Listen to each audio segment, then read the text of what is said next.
끔찍한 사건이죠. 신당역 스토킹 살인, 전주환 얼굴 공개입니다. 아마 아시겠지만 이미 서울경찰청의 심의위원회에서 신상 공개를 결정했습니다. 그래서 이름 전주환, 나이 31살, 얼굴도 공개됐는데요. 어제 아침에는 서울중앙지검으로 송치되는 장면이 다 공개가 됐고요. 네. 그리고 이제 언론 취재가 있었습니다. 이제 기자들이 묻는 질문에 정말 죄송하다, 자신이 진짜 미친 짓을 했다, 이런 표현으로 답을 했습니다. 아직 범행 사전 계획 여부 등 밝혀지지 않은 것들이 있는데요. 이 외에 추가로 언급된 것들이 있을까요? 네네, 어제 취재진이 중요한 질문들을 했고요. 또 답변이 있었습니다. 예를 들면 그 살인 사건 다음 날 선고 공판에 재판에 나가야 되는 것이었죠. 그럼 다음 날 재판에는 나갈 생각이었느냐? 그렇다, 재판에 나갈 생각이었다.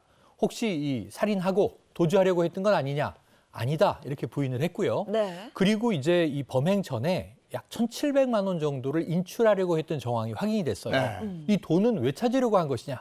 부모님에게 드리려고 했다. 물론 이런 이야기를 했고요. 또 한 가지 이제 과거의 범죄 전력이 드러나면서 좀 종합적으로 사전에 대응책을 세울 수 있었던 것 아니냐, 이런 안타까움이 남는 등 여러 가지 후속적인 이야기들이 나오고 있습니다.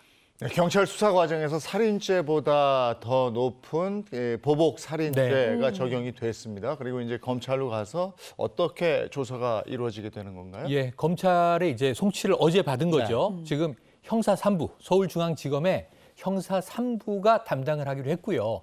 이 상황이 워낙 엄중하고 국민적 관심이 높기 때문에 지금 이제 형사 3부장이 직접 팀장을 맡기로 했습니다. 소속 검사 4명이 이 수사에 또 투입이 되게 되고요. 국민적 관심이 높고 워낙 이제 잔인한 그런 사건이었던 만큼 이 모든 범죄 사건의 내막을 속속들이 수사하겠다. 그러니까 굉장히 엄정한 수사를 하겠다. 이런 이야기와 함께 또 유가족 지원에도 이 모자람이 없도록 하겠다. 이런 이야기가 나왔습니다. 그러면 기존에 진행되고 있던 스토킹 혐의 재판은 어떻게 되는 건가요? 네, 말씀하신 대로 지금 스토킹 처벌법에 의한 고소로 재판이 진행되고 있었고요. 네. 또 하나는 이 성폭력 범죄가 있는데 이게 불법 촬영입니다. 협박까지 이루어졌기 때문에. 그런데 이게 선고를 하루 앞두고 있던 상황이라 사실 재판이 거의 다 끝난 상황이에요. 그래서 선고가 내려지고 지금 말씀하신 특정범죄 가중처벌법상의 보복 살인 혐의가 가장 중한 범죄가 된 거죠.